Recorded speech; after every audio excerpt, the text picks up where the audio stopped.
Yeah, 20 years later, still that voiceover by Patrick Stewart and the overview of the Imperial City of Cyrodiil. It's just a magical moment that it still hits. It really does still hit 20 years later, now with a visual upgrade and a number of enhancements to the gameplay. This Oblivion remaster came out of the middle of nowhere. Many people did not believe it was a real thing, even though it was leaked many years ago. And I think for a lot of people, this has just been a massive shock, and a shock in a good way, because I think a lot of people were looking for a meaty RPG to play, and being able to revisit one of the games that defined a lot of our childhoods it's just a great moment. An unprecedented move by Bethesda and Xbox to shadow drop a game that typically would probably get some marketing for at least a couple of weeks or months, but no, they launched it, you know, the day of the announcement. And a lot of people, this was again another thing that was leaked, but yeah, I think a lot of people just did not believe that it was going to happen, and indeed it did happen, and it has so far been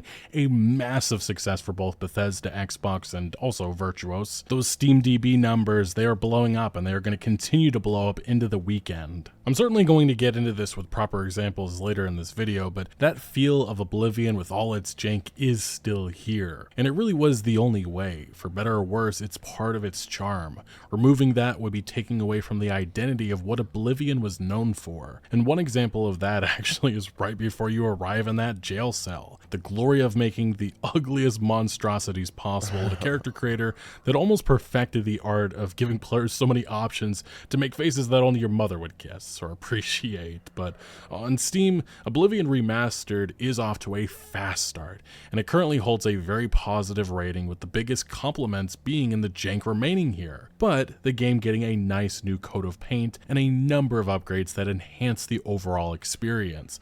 The gold standard in many gamers' eyes with how older games should be modernized. Still, there are issues here. Performance can be hit or miss depending on your platform. I definitely had some dips when wandering around the Imperial City, but nothing that truly took me out of the experience.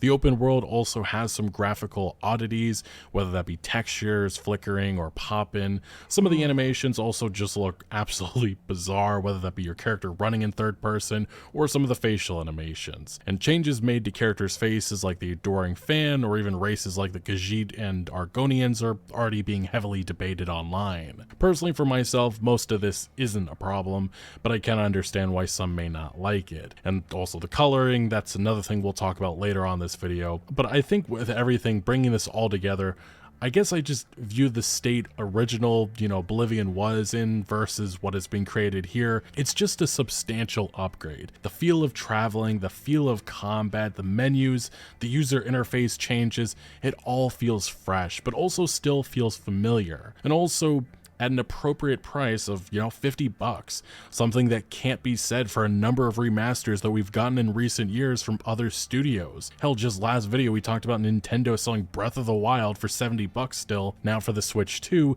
and that doesn't even include the DLC, which will be another $20. Just last year, Horizon Zero Dawn got a remaster for reasons, and PlayStation drastically increased the price of the original title to encourage new players to buy a remaster that just wasn't needed, and didn't bring substantial improvements, in my opinion, of course. Truly, the state of remasters and remakes in this industry is pitiful, very much hit or miss. That's why seeing one of the games that made so many fall in love with RPGs, open worlds, and early Bethesda, it's just nice to see they gave it the treatment that it deserved. And there really is just so much here, so much to appreciate. Yeah, I would definitely say one of the most striking things about this remaster, remake, whatever you want to call it, again, it's just the graphical upgrades. They're extremely noticeable, especially when you get into these bigger towns. And this is where, this is why I think a lot of people walk away or walk into this thinking that this is more than just a remaster because of the graphical upgrades from then versus now. You obviously hear that this was built for Unreal Engine 5, but that really isn't that's not entirely the case here. Like, obviously graphically you have that, the environments and everything, that is what's handling this, and audio as well. There is some audio issues. If you go up to certain areas, like if you go to the Imperial City, you'll have NPCs that you just hear all the dialogue all at once. Hopefully that's something that they work out in patches and stuff. Those are small little irritations that can easily be fixed. But the jank that Bethesda is known for, it's very much here. You can grab items just like how you would do in any Bethesda experience. And that is especially because of the fact that this is still running on the creation engine. And yeah, loading screens still very much a thing. Yeah, and again, the fact that you can interact with any item, move it around, just like... Again, these are unique things that are core to a Bethesda experience.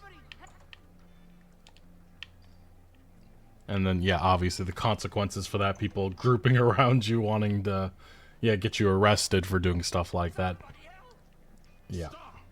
You violated the law. Pay the court a fine or serve your sentence. Your stolen goods are now forfeit. Not even a bottle of wine. I love that. But again, these are the things that role-playing games used to be known for.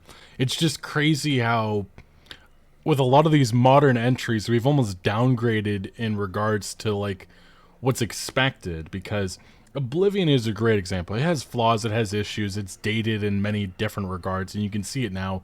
I've seen it in the couple of hours I've played with some of the level design structure. I mean, games have definitely advanced in certain areas, but the choices, the consequences, that is the big thing that is missing from a lot of the modern RPGs. A lot of the modern RPGs that are releasing just the last couple of months, I'm honestly disgusted by some of the stuff that I've played. I feel like it's almost been normalized that you shouldn't expect quality content, quality experiences that offer you so many different routes and choices. Obviously, we've had a couple RPGs like Baldur's Gate 3, but I almost feel like that should not be so rare these days.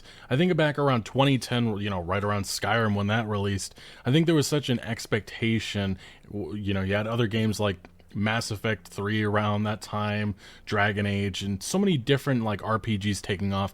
I think we all envisioned that the AAA games industry, things were going to explode. You know, there's going to be so much more choice and consequence in the future, but it almost feels like we've taken a back step. And that's why playing a game like this Oblivion Remastered, it's a nice reminder of where this games industry was, and also the pressure that is on, you know, Bethesda. Like, I'm honestly extremely happy that they made this. Obviously, I think Virtuous did a lot of the legwork on this, but the fact that they approved it helped them. I'm honestly happy with that. And they also kept the spirit. I think that was the big thing about this. A lot of what Oblivion is known for is still very much here, and I appreciate that. And again, the choices, I just love this. Go to jail, pay, resist arrest, and yeah, why not?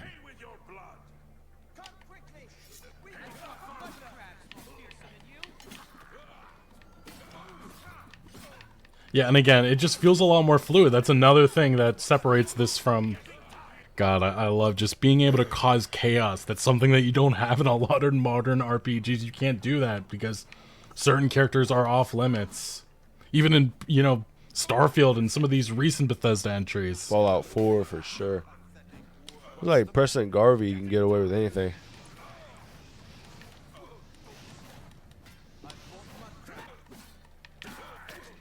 Okay, yeah, there we go. Okay, I died. But look, the combat does feel a lot better. And yeah, this would definitely be one of the weirder things about this remaster. It's like, again, you couldn't really sprint, I believe, in the original. It's been so many years since I played it, but yeah, it's the animation. It looks goofy, it looks funny. But I mean, I feel like part of this is just all what we know Oblivion as, the jank. It's unique to this experience. And that's why I think I'm okay with that jank being here. I think you have to include it because this is the history of Oblivion. But I also think at the same time, part of the reason, you know, stuff like this, and it continued on with Fallout 3 and Skyrim, these are kind of the core issues of Bethesda. We let them get off the hook for so long because I think the overall experience, and also what the competition was producing, Bethesda, at the time, they were creating fantastic experiences with fantastic content, the story content especially. And in recent years, I just don't think Bethesda has measured up to the competition. And I almost feel like they've gone backwards in certain regards, and you know, in terms of player choice, consequence, and what's being offered to players in terms of what you can do in these open worlds. And that's why I do think that, you know, complaining about what Bethesda has become is extremely important. And also, you know, what's happened in this, I also don't think that it should at all, you know, continue forward into the Elder Scrolls 6. And ultimately, I almost feel like this is a test for the Elder Scrolls 6. You know, there's been calls for so many years to have, you know, an engine change. We even have seen, this will probably be something I talk about in a future video, but we've seen developers say that, Bethesda will do anything but make a new game. Yeah, that's true. I think Skyrim was like the biggest testament of that. They just did as much as they possibly could to just. I feel like this might be a good test run though for like what Elder Scrolls 6 would be, but it's like, I think let's think, us as people, we allow them to where it's like they don't have to drop a new game, because when they drop a remaster of whatever their beloved game is, they're like, it's like a loop. It's like they could keep upgrading their engine and drop some shit, like some new shit every 10 years. And what they'll do is there'll be a loop of, during that 10 years before they drop, they'll keep remastering all the old shit, and they'll just keep remastering it. Oh, it's 10 years from now, there's a whole new engine, there's a whole new graphics and shit. Oh, we're going to remaster it again. Yeah, we're going to, like, it just it just keeps going. And they don't have to drop new games, because it's like, because we're going to eat whatever the fuck they feed to us, bro. Like, it's like beggars can't be choosers. That's how I feel about it sometimes. It's sort of dumb, because like a lot of people couldn't get away with just remastering, but Oblivion is just built different though. They're probably just going to remaster Skyrim in Unreal Engine 5. That would piss me off. I'd hope before they do anything to Skyrim, they gotta do Fallout 3, Morrowind. They won't even. I don't even think they'll touch Fallout New Vegas. I don't know. I hope they do, because that would, like, I think honestly, if they didn't want to make a new Vegas game, what they could do is, since the next season of Fallout's gonna probably be like, I think the whole season is gonna be New Vegas. I don't think it's gonna be anywhere else, and who knows what they're gonna do the next season after that. They could release a remaster of New Vegas, and that would actually do pretty good. I feel like that would be a good, like, turn of the events, or they have like at the end of the season they'll drop New Vegas remastered, and that would be big as hell. I don't think they'll do Morrowind for a while. I don't even think they might not even do Morrowind. I think Fallout 3 is for sure. Fallout 3 is a definite from them, but I don't think they'll do. They probably might not do Morrowind or Fallout New Vegas. That probably would take a longer time. But seeing Morrowind and or New Vegas in the Unreal Engine 5 would be insane. That would be such a cool thing. Yeah, they think that now is the time to switch engines away from the creation engine. Yeah, some more combat here. Like I said, it's been so many years since I played this, but it definitely feels better, especially this hand-to-hand combat with swords and such. It's enjoyable, it is. It really is. But I do feel like, again, this is running on the creation engine. You can see that with all different aspects. But the graphics and stuff like that, and also there is some flickering here. That's also why there's been some complaints and worries about Unreal Engine running open world games like this. But it looks decent. And I'm kind of okay with this. If this is kind of what they're maybe testing out and planning long term, or maybe this is just a test course, that would be an interesting direction to see them, especially with the character models, character interactions. I almost feel like Unreal Engine, it looks a little bit more fluid and better compared to what we've seen in recent years, especially with Starfield, in which it just looks extremely outdated, these interactions and such. And here, I feel a little bit optimistic about the possibilities that they could take with the Elder Scrolls 6 again, if that is the direction they wish to take. Yeah, I'm not sure if it's as noticeable, but in certain areas, there's definitely some performance dips. So, like, this remaster has issues. It's not perfect. Some of this just original jank, some of the original issues. I mean, the NPC AI is basically what it was back then, which isn't great, but This is indeed a dark day for all of us left. But I thank you for risking your own life to help us. nice little interaction there. But yeah, like I said, the interactions, they feel like how they did 20 years ago, and I think that was really key for this remaster and keeping the spirit. You know, we've heard from Todd Howard, and you even saw it in his little reveal the other day, talking about what was one of their main goals with this remaster, and it is maintaining that spirit, and I think that they did that to perfection with this this remaster. And I can't say that about a lot of the other stuff that's been produced the last year in regards to remasters or remakes and such. Some of them completely just transform the identity into a new game, and some of them barely touch up things. And that's something hopefully I hit on earlier on this video with some of the other stuff that has been released the last couple of years by PlayStation, by Nintendo. And honestly, I think I've been disappointed by the fact that we're not seeing games like this, games that came out 20 years ago, getting that facelift, but also maintaining what it felt like, for this newer audience. And I mean, the reason why Bethesda and Xbox is even pursuing an Oblivion remaster is because of the Elder Scrolls franchise and wanting to, bring in new players to this franchise, get them comfortable with, this franchise, hopefully get them, jump into Oblivion, see, lots of the lore, be introduced to the Empire, the Daedra, and all the different mysteries and stuff that you can find in this world, and then go play Skyrim Special Edition, which also looks quite fantastic, and I think the controls a little bit better than this. And then after that, obviously, the Elder Scrolls 6 is probably just a couple of years away. And that's how you grow a franchise, and that's hopefully the direction that they will be taking. I think they will, probably with Fallout 3 in the future. That was also something that was leaked a long time ago, and some insiders have indicated that that is still on the way, although it's probably a couple of years away, and that makes sense. I mean, all of Bethesda is concentrating, obviously, on the Elder Scrolls 6, and they didn't really develop most of this. This was Virtuous, their Paris studio, as, Bethesda and them revealed. They had an external, they worked hand in hand with that Virtuous team to make sure that they were, being authentic to what, Oblivion used to be, but their input was probably limited to mostly that, like making the assets, making this world, remaking all this stuff. That was Virtuous, and props to them, because I think that they did a fantastic job. The UI, the enhancements that they've brought to sneaking, and that's why, like, this debate between remake, remaster, I don't know where to land on it. It definitely is a remaster, but it feels more than that, and there is no label that can really replace that, I guess. So it's the Oblivion remaster. And there we go, we got some more combat. Yeah, like I said, first person, third person, it feels enjoyable. And I haven't played Oblivion myself since high school. That was like 10 or so, 11, 12 years ago. I have terrible memory, so it's also nice to jump into this and feel like I'm rediscovering so much of this, even though, yeah, it's just my terrible memory, honestly. But yeah, like I said, I am blown away by the fact that this was shadow dropped also. This is usually one of those projects that you see get at least a couple of months of advertising and all kinds of stuff. And look, the last time we had something with a shadow drop, well, it wasn't really a shadow drop, but we saw Rockstar Games. Rockstar Games obviously released the GTA Trilogy Definitive Edition. And they did that in the worst way possible by delisting the original games and not giving players that option to play that. And honestly, I find that unacceptable. And then the fact that it really just did nothing to honor the history of those games. And it was a slap in the face to fans. And that's always the worry with something like this. But this isn't the case. And that's why I applaud Bethesda and Virtuous for what they created here. And also, again, that price tag of $50 is more than fair, I think, with what has been produced and the level of work that went into this. It's clearly that they worked on this for a while.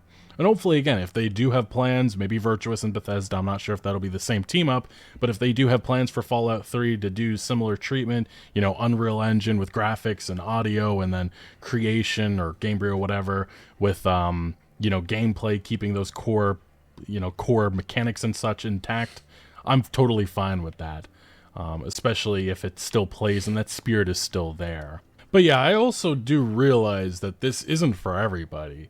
Like this, I understand that Skyblivion, which was supposed to be a fan-made remaster, putting pretty much Oblivion in Skyrim, that's something that was being worked on for a decade, and this came out of the blue. And I do feel for the Skyblivion team. And look, there's going to be people that are just going to wait for that for good reason, because this does not have mod support. That is a big no-no for a lot of PC players, and that's understandable. And also, like, there's changes here that a lot of people are not a fan of, especially look at this, the coloring. I know a lot of people do not like that. Personally, myself, I'm totally fine with that. I think it looks, I think it looks great. I think it, honestly, it's different, a little bit different than, the original game, which was a lot more vibrant with its color. Very, like, in scenery like this, it was a lot more green, pretty much. And I understand that some individuals who, experienced this game 20 or so years ago, I can understand why they would not be happy with that, these changes and such, but personally myself, I'm fine with that. These are minor things compared to some of the stuff that we have seen from the industry, like changing the complete atmosphere and vibe with GTA San Andreas by changing the lighting and coloring almost completely. This isn't the case. It's not nearly as bad as I think some people were expecting or thinking, and again, it's just what this industry is known for, and that's why I can understand why so many people are very cautious with you know, developers messing around with games that came so long ago. And it's kind of unfortunate that we've gotten to this point where people think that way. But look, this industry has done a lot of damage to players' trust. And yeah, look, the running animation. Look, it's funny. It's funny. It fits with the jank that Oblivion was known for. And I'm honestly happy that there's a lot of that here. Oh God, the dialogue too, the silly dialogue lines. It's all core to the experience. And here we go, more wolves. But I can't lie. I mean, this definitely has me more excited for the Elder Scrolls 6. I think that when we talk about like Starfield and all kinds of everything that's happened the last couple of years with Bethesda, I've become extremely frustrated with them. Just because it doesn't feel like they're listening, and this is the first time where I felt like maybe there's a pathway that the Elder Scrolls 6 can deliver.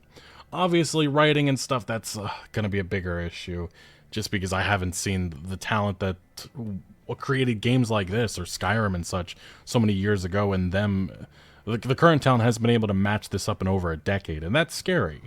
But in terms of gameplay, graphics, and stuff like that, I can see the enhancements, advancements that they could take.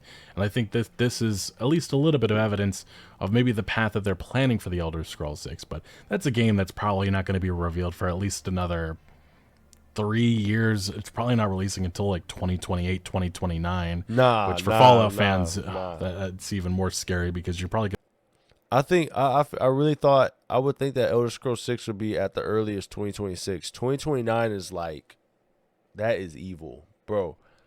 That is actually 2020 fucking 9, bro. That's insane, bro. Oh my God, bro. I don't know about that. There's no way, bro. That would be dead ass 20 years old. Like, it came out 2011 Skyrim. Like, fuck. What are they going to be? What? In between those years, I could name off like this year's Oblivion remaster, next year's New Vegas remaster, because I feel like they need to do New Vegas, but they're probably going to do 3 first. Probably do 3 remaster, New Vegas remaster. So yeah, 2026 New Vegas, 2027 Fallout 3, 2028 Morrowind, and then they hop into Elder Scrolls 6. I just don't see them doing that though. That's insane. Like 2029, bro, that's fucking nuts. Like, that's like insane.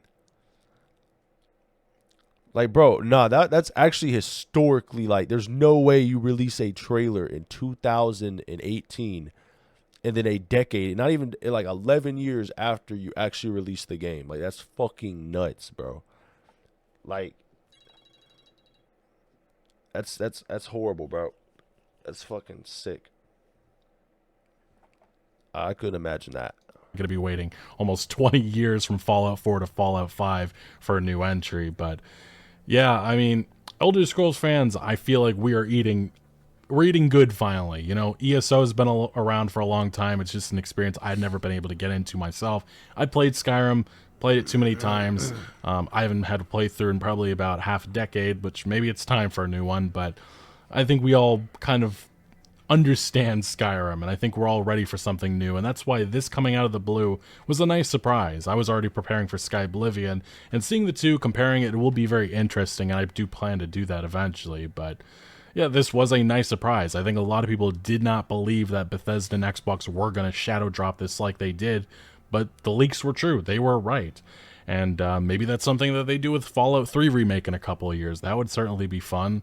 And maybe other developers follow suit as well. I think the only other game that kind of shadow dropped like this and ended up being such a giant success was Apex Legends. And even then, there was still players that had access beforehand. This was just complete shadow drop. Nobody impressed, nobody at all. Just everybody came together at once to play this. And I feel like this was almost a magical moment for the gaming industry, all to come back together, all of us, and celebrate one of the best games, I think, of all time. A game that really defined the early 2000s and really, I guess you could say, energized the RPG, open world RPG genre, revolutionized it, honestly, in many different regards. Because without Oblivion, I don't know what this games industry becomes, and Skyrim obviously never happens, and even Fallout 3 to an extent. So This is part of the history of Bethesda, Todd Howard, that I definitely appreciate, and I almost wish we could get back to this, and I want to have that appreciation for this company into the future, and I really, I'm holding out hope, and I know some of the people are going to be down in the comment section saying it's silly to do it, but I really do hope that Todd Howard and his team can nail it with the Elder Scrolls 6, because, again, I just absolutely love the Elder Scrolls franchise, and I want them to win. I think we all want games to be good, and, look, I understand we're all revisiting the past, and I think that's why a lot of people are probably going to be thinking that's delusional thinking, but it's nice to be hopeful for once, at least. And remasters, remakes like this, I appreciate it. I definitely do. BioWare did that with the Mass Effect Legendary Edition. I really hope that they do that with Dragon Age eventually, make something similar, but there also seems to be some issues there. But I'm honestly excited for stuff like this, bringing games from the past and giving them a nice facelift, giving them some upgrades, some enhancements, but not totally transforming the experience into something new. We obviously have Rockstar Games. They approved Remedy Entertainment to make remakes of Max Payne. That's also going to be something exciting, probably coming in the next year or two. So looks like we do have some more projects like this coming in the future. But look, it's nice not to just be getting Days Gone, Horizon, and another Last of Us remaster. Nothing against PlayStation, but they have a treasure trove of history and IP and games that I would love to see get a treatment like this. And for some reason, they just aren't doing it. They've done it in the past, obviously. Shadow of the Colossus remake. I have a copy of it over there on my wall. One of my favorite games of all time, and obviously Demon's Souls started off the PlayStation 5, so they've definitely done some stuff. Okay, we got some combat here. It's just one of those things that I would like to see more of, pretty much, especially with the investments that they've made, PlayStation, especially with live service stuff. Bring some investments back into, if you obviously don't want to spend that many resources. I think there's a way to bring even games from the PS3 era and give them a treatment like this, and hopefully not give it like a $90 price tag that Nintendo's right now doing with Breath of the Wild, which only released 8 years ago, and also, actually, it's $70, and then you have to pay $20 for the DLC. And look, with this, you get Shivering Isles and the other DLC I can't remember. Okay, more combat going on. Yeah, I am totally shocked by this Oblivion remaster, remake, whatever you want to call it. I think that it's good for the industry, and it's a nice moment. Obviously, I understand some people are a little upset because there was other games releasing this week, and obviously this is going to take all the attention away, but I mean, that's the nature of the games industry. Surprises like this do happen. It is rare, but I do hope that people will end up checking out some of these other experiences, whether that be Sky Oblivion whenever it does launch, or a game like Expedition 33, which I actually think looks absolutely fantastic, and it's supposed to be releasing this next day or two. And even the Marathon pre-alpha is supposed to be coming tomorrow, but I think all attention right now is on this Oblivion remaster, and celebrating a game that, again, defined this industry so many years ago.